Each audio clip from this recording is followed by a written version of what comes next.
Hello dear students, అందరికీ నమస్కారం. Welcome to my channel. My dear students, ఈరోజు మనము ఈ 50 మార్క్స్ గ్రాంట్ టెస్ట్ సంబంధించినటువంటి సొల్యూషన్స్ అంటే కీకి సంబంధించినటువంటి సమాచారాన్ని మనం డిస్కస్ చేసే ప్రయత్నం చేద్దాం. అందులో భాగంగా మనకి మొదటి ప్రశ్న. సో పేపర్ అనేది ఇట్ ఈజ్ నాట్ హార్డ్, అంటే పేపర్ అనేది హార్డ్ కాదు కానీ మోడరేట్ అనమాట. ఈజీ అయితే కాదు, ఖచ్చితంగా మీకు అందరికీ తెలిసిందే. ఇప్పుడు ఈజీ అవుతుందంటే మీకు ఆప్షన్స్ ఇస్తే ఈజీ అవ్వచ్చేమో బహుశా. ఓకేనా? సో ఫస్ట్ ప్రశ్న, how many events are there involved in photosynthesis? కిరణజన్య సంయోక్రియలో ఎన్ని దశలు ఉంటాయి అని చెప్పి అన్నారు. ఎన్ని దశలు అంటే కనుక 2 దశలు. ఒకటి లైట్ రియాక్షన్, రెండోది dark reaction. So light reaction అంటే కాంతి చర్య, డార్క్ రియాక్షన్ అంటే నిష్కాంతి చర్య. మరి కాంతి చర్యలు కనుక్కున్నటువంటి శాస్త్రవేత్త రాబర్ట్ హిల్. మరి కాంతి చర్యలు ఎందుకు ఏమని పిలుస్తారంటే హిల్ చర్యలు అని చెప్పేసి కూడా పిలవడం జరుగుతూ ఉంది. మరి కిరణజన్య సంయోక్రియలో జరిగినటువంటి 2 దశల ఫలితంగా మనకి గ్లూకోజ్ అంటే C6H12O6 అనేది ఏర్పడటం జరుగుతూ ఉంది, రైట్. అండ్ తర్వాత photolysis of water given by. Second ప్రశ్న, కాంతి జల విశ్లేషణ కనుక్కున్నటువంటి శాస్త్రవేత్త ఎవరంటే అది ఇప్పుడు చెప్పడం జరిగింది రాబర్ట్ హిల్. ఓకేనండి. తర్వాత మూడో ప్రశ్న, the absorption of light energy done by. అంటే కాంతి శక్తిని గ్రహించినటువంటి భాగం ఏది అని చెప్పి మనకి మూడవ ప్రశ్న. మరి మూడో ప్రశ్నకి సమాధానం ఏంది? క్లోరోఫిల్. ఈ క్లోరోఫిల్ కాంతి శక్తిని ఏ రూపంలో తీసుకుంటుందంటే ఫోటాన్ల రూపంలో తీసుకోవడం జరుగుతూ ఉంది. ఫోటాన్ల రూపంలో కాంతి శక్తిని తీసుకొని తద్వారా మొక్కలు అనేవి గ్లూకోజ్ని తయారు చేసుకుంటాయి. గ్లూకోజ్ యొక్క ఫార్ములా C6H12O6 మీ అందరికీ తెలిసిందే. ఓకేనండి, రైట్. తర్వాత during photosynthesis the light reaction done in. కిరణజన్య సంయోగ క్రియలో భాగంగా కాంతి చర్యలు అనేవి ఎక్కడ జరుగుతుంది అన్నాడు. కాంతి చర్యలు అనేవి క్లోరోప్లాస్ట్లో ఉన్నటువంటి గ్రానా అనే పిలుస్తున్నటువంటి భాగంలో మనకి కాంతి చర్యలు అనేవి జరుగుతూ ఉంటాయి, రైట్. తర్వాత the fluid filled portion present between the thylakoids. క్లోరోప్లాస్ట్లో ఉన్నటువంటి థైల్కాయిడ్స్ ఏవైతే ఉన్నాయో దొంతరలు ఉన్నాయో ఆ దొంతరల మధ్య ఉన్నటువంటి ద్రవరూప పదార్థం ఏంది అంటే దట్ ఈస్ కాల్డ్ స్ట్రోమా. తెలుగులో కూడా స్ట్రోమా అని చెప్పేసి మనం పిలవడం జరుగుతూ ఉంటుంది. ఓకేనండి. తర్వాత ప్రశ్న, the colour of the chlorophyll B.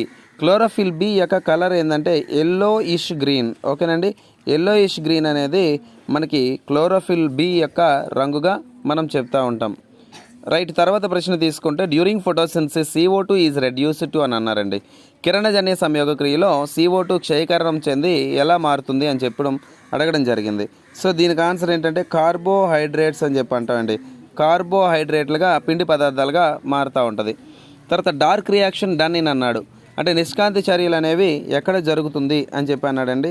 ఇక్కడ నిష్కాంతి చర్యలు అంటే డార్క్ రియాక్షన్ అనేసరికి ఎక్కడ జరుగుతుందంటే స్ట్రోమాలో జరుగుతుందండి. స్ట్రోమా, క్లోరోప్లాస్ట్ ఉన్నటువంటి స్ట్రోమాలో జరుగుతుంది. Okay, right. Carbohydrate digestion starts from. మన జీర్ణ వ్యవస్థలో డైజెస్టివ్ సిస్టంలోనే పిండి పదార్థాల జీర్ణం అనేది ఎక్కడి నుంచి ప్రారంభం అవుతుందంటే నోటి దగ్గర నుంచి ప్రారంభం అవుతూ ఉంటుందండి. నోటిలో ఉన్నటువంటి ఎంజైమ్ తీసుకుంటే సెలైవరీ ఎమైలేజ్, లాలాజల్ ఎమైలేజ్ అంటారు. ఈ లాలాజల్ ఎమైలేజ్ అనేది కార్బోహైడ్రేట్లను ఎట్లా మారుస్తుంది సార్ అంటే మాల్టోజులుగా మారుస్తుంది. ఇది 10వ తరగతి పుస్తకంలో ఉన్నటువంటి ఇంపార్టెంట్ బిట్. మరి తర్వాత ఏటీపీ అంటే ఎన్ని క్యాలరీలు అన్న? ఒక ఏటీపీ అంటే 7200 క్యాలరీలుగా మనం చెప్తూ ఉంటాం. తర్వాత which enzyme is called as anti bacterial enzyme. Anti bacterial enzyme అని చెప్పి దేనిని పిలుస్తారు అని అడగడం జరిగింది. యాంటీ బ్యాక్టీరియల్ ఎంజైమ్ అంటే బ్యాక్టీరియాని నశింపజేసే ఎంజైమ్ అని చెప్పేసి అంటాం. అది మన లాలాజలంలో ఉంటుంది. దాని పేరే లైసోజైమ్గా మనం చెప్తూ ఉంటాం, గుర్తుపెట్టుకోండి. తర్వాత బాలస్ అంటే ఏంటి అని అడిగాడు.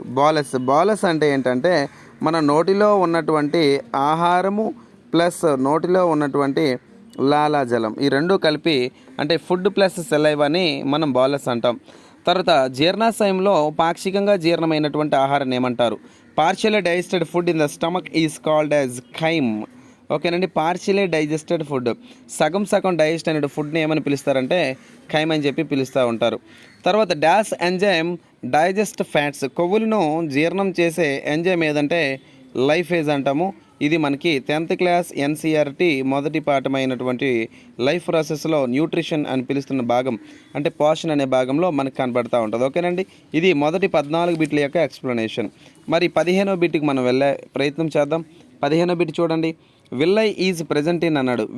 విల్లై అంటే చోషకాలు. మరి చోషకాలు అనేవి ఎక్కడుంటాయంటే చోషకాలు చిన్న ప్రేగుల్లో ఉంటాయి. చిన్న ప్రేగులు ఈ చోషకాలు ఏం చేస్తాయి? చిన్న ప్రేగులో విడుదలైనటువంటి శక్తి, దాన్ని ఎనర్జీ అంటాము. ఈ ఎనర్జీని శోషించడానికి ఉపయోగపడతా ఉంటాయి. ఓకేనా, right. Scurvy is a vitamin deficiency due to is cause due to buy అన్నాడు. స్కర్వీ అనే వ్యాధి ఏ విటమిన్ లోపం వల్ల వస్తుందంటే సి విటమిన్ లోపం వల్ల.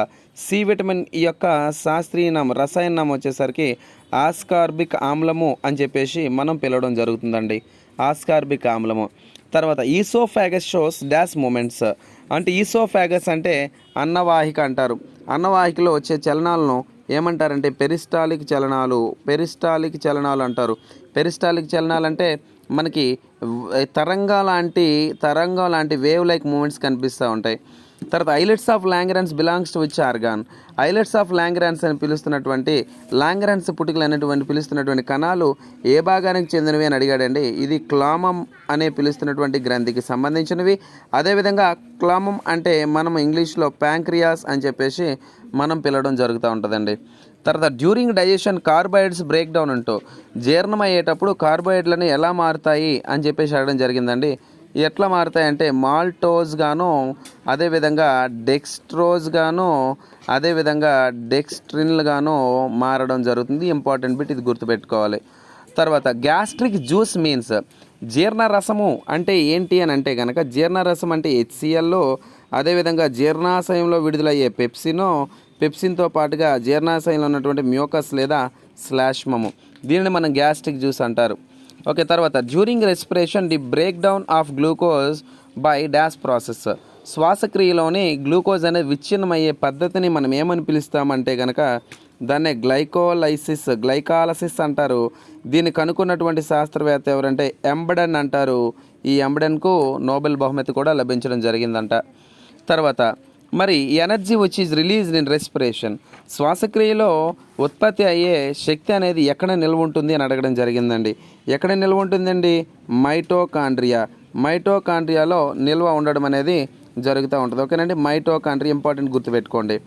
తర్వాత వాతావరణంలో ఉన్నటువంటి ఆక్సిజన్, నైట్రోజను మరియు కార్బన్ డైఆక్సైడ్ శాతాలను వరుస క్రమంలో పెట్టండి అన్నాడు. సో నైట్రోజన్ శాతము 78%, ఆక్సిజన్ 21%, కార్బన్ డైఆక్సైడ్ 0.03% అండి. మరి ఆర్డర్లో పెడితే కనుక మొదటిగా మనకి కార్బన్ డైఆక్సైడ్ అతి తక్కువ 0.03, తర్వాత ఆక్సిజన్ అంటే 21%, తర్వాత నైట్రోజన్ 78%.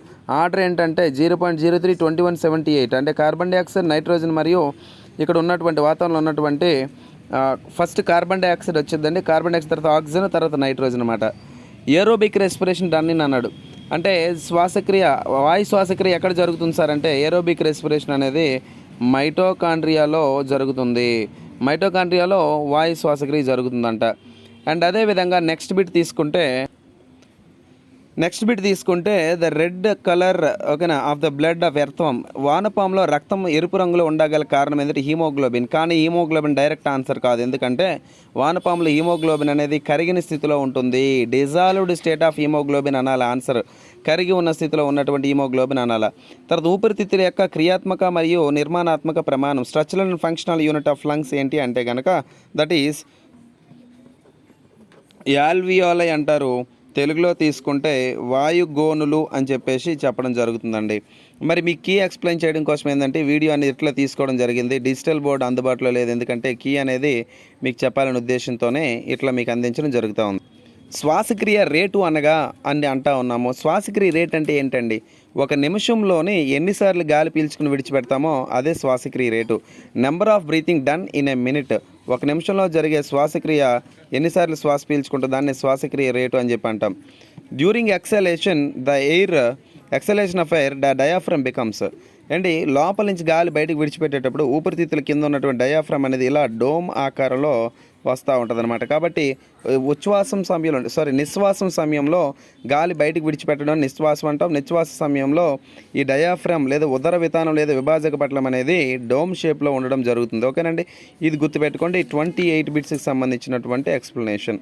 మరి 29 బిట్కి మనం వెళ్దాం. 29 బిట్కి సంబంధించి the deoxygenated blood from the right auricle is carried through. కుడి కర్ణికలో ఉన్నటువంటి డిఆక్సిజనేటెడ్ బ్లడ్ చెడు రక్తం అనేది దేని ద్వారా చేరుతుందో అంటాడు.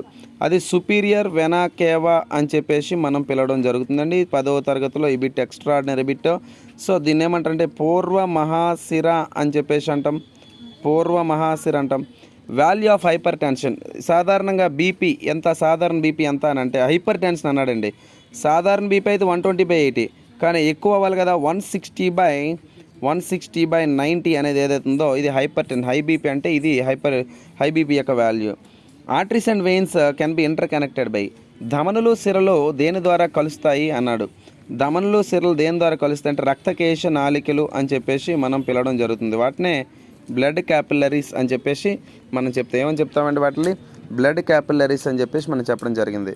లార్జెస్ట్ ఆర్టరీ, అతిపెద్ద ధమని ఏదంటే అయోర్టా, దాన్నే మహాధమని అని చెప్పేసి కూడా మనం పిలవడం జరుగుతుంది. ఓకేనండి, మహాధమని అంటారు. సిరల్లో ఎలాంటి కవాటాలు ఉంటాయి? సిరల్లో ఎలాంటి కవాటాలు ఉంటాయంటే 1574లో వెయిన్స్లో ఎలాంటి వాల్వ్స్ ఉంటాయంటే వన్ వే వాల్వ్స్ ఉంటాయని చెప్పినటువంటి శాస్త్రవేత్త ఎవరంటే గైరో లామో ఫ్యాబ్రిసి అని పిలుస్తున్నటువంటి వ్యక్తి 1574లో చెప్పడం జరిగిందండి. మరి నార్మల్ వాల్యూ బీపీ యొక్క నార్మల్ వాల్యూ ఎంత? 120/80. 120/80 లోవర్ వాల్యూ అంటే 80 కదా. 80 ఏం తెలియజేస్తుంది సార్ అంటే డయాస్టోల్ని ఈ 80 అనేది తెలియజేస్తుంటే గుర్తుపెట్టుకోండి. ఓకేనా. సో డబల్ సర్క్యులేషన్ని ఎవరు కనుగొన్నారు అని చెప్పేసి నెక్స్ట్ బిట్ అండి. డబల్ సర్క్యులేషన్ అంటే ద్వివలయ రక్త ప్రసరణ వ్యవస్థ అంటారు. ఎవరు కనుక్కున్నారంటే విలియం హార్వే కనుక్కోవడం జరిగింది. ఎవరు కనుక్కున్నారండి? William Harvey. సో ద్వివలయ రక్త ప్రసరణ వ్యవస్థ అంటే డబల్ సర్క్యులేషన్ అంటారు, విలియం హార్వే కనుక్కున్నాడండి. అందుకే ఇన్ని ఫాదర్ ఆఫ్ బ్లడ్ సర్క్యులేషన్ అంటారు, లేదా రక్త ప్రసరణ వ్యవస్థ యొక్క పితామహుడు అని చెప్పి చెప్పడం జరుగుతుంది. తర్వాత పల్స్ రేట్ అంటే హార్ట్ ఒక నిమిషానికి ఎన్నిసార్లు బీట్ అవుతుందో దాన్నే పల్స్ రేట్ అంటారు. కాబట్టి దమనంలో పల్స్ రేట్ కనిపిస్తుంది. సో 70 నుంచి 72 టైమ్స్ పర్ మినిట్ అనమాట ఇది ఆన్సర్. తర్వాత the deposition of extra cellular fluid, మన కణాంతర అవకాశాల్లో అధికంగా ప్లాస్మా మరియు కొన్ని ప్రోటీన్లు డిపాజిట్ అయిపోద్ది. దాన్ని ఏమంటారు అంటే కనుక దాన్ని లింఫ్ అంటారండి. లింఫ్ తెలుగులో శ్వాసరసం అని చెప్పి అంటారు. మరి ప్రోత్రాంబిన్ అనేది థ్రాంబిన్గా మారుతుంది. ఇట్లా మారడానికి ఉపయోగపడే ఎంజైమ్ ఏది అని బిట్ యొక్క అర్థం. థ్రాంబిన్గా మారడానికి ఉపయోగపడే ఎంజైమ్ ఏంటంటే థ్రాంబోకైనేజ్. ఈ థ్రాంబోకైనేజ్ అనేది రక్తం గడ్డగట్టడానికి ఉపయోగపడే ఒక ప్రోటీన్. రక్తం అనేది సాధారణంగా 3 నుంచి 6 నిమిషాల్లో గడ్డగడతా ఉంది. రక్తం గడ్డగట్టడానికి కావాల్సినటువంటి విటమిన్ కే అనేది మనం చెప్తూ ఉంటాం. విటమిన్ కే యొక్క రసాయన నామం తీసుకుంటే ఫిల్లోక్వినోన్ అని చెప్పేసి మనం అంటాం. ఓకేనండి. తర్వాత రక్తం గడ్డగట్టిన తర్వాత మిగిలిన గడ్డి పసుపు రంగులో ఉన్న ద్రవాన్ని ఏమంటారు అని చెప్పి అంటా ఉన్నాడు. దాన్ని సీరం అంటారు. రక్తం గడ్డగట్టిన తర్వాత నీరులా కారుతూ ఉంటాయి కదా, దాన్నే మనం ఏమని పిలుస్తామంటే సీరం అని చెప్పి పిలుస్తాం. So pale yellow colour fluid after the clotting of the blood is called serum. దాన్ని ఏమంటారండి? సీరం అంటారు. తర్వాత అయాన్ల సమతుల్యత దేని ద్వారా జరుగుతుంది? బాడీలో అయాన్స్ బ్యాలెన్స్ అనేది దేని ద్వారా జరుగుతుందంటే ఎక్స్క్రియేటరీ సిస్టమ్ ద్వారా. ఏ సిస్టమ్ అండి? Excretory system. దాన్ని విసర్జక వ్యవస్థ అని చెప్పి మనం పిలవడం జరుగుతుంది. ఓకేనా, ఇది గుర్తుపెట్టుకోండి. తర్వాత 41వ బిట్కి వెళ్దామండి. అవుటర్ రీజన్ ఆఫ్ ద కిడ్నీకి బయట ఉన్నటువంటి భాగాన్ని ఏమంటారు అంటే వల్కలం అని చెప్పి అంటారు. దాన్నే కార్టెక్స్ ఏమంటారండి? కార్టెక్స్ అని పిలవడం జరుగుతుంది. ఓకేనా. తర్వాత వాసోప్రెసిన్ ఈజ్ రిలీజ్. నెఫ్రాన్ అంటే ఏంటి?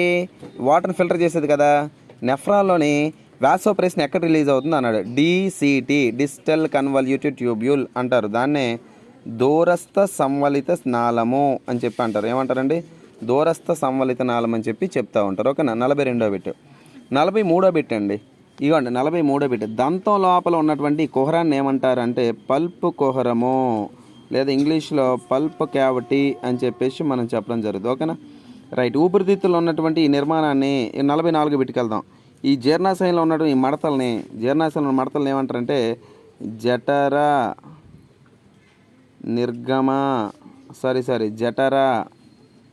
రూగే అంటారు. ఇంగ్లీష్లో ఈ మడతల లాంటి నిర్మాణాలని గ్యాస్ట్రిక్ రూగే అని అంటారు. ఓకేనండి.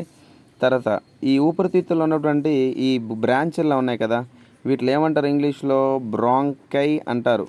తెలుగులో శ్వాసనాళికలు అని చెప్పేసి పిలవడం జరుగుతుంది. ఓకేనా.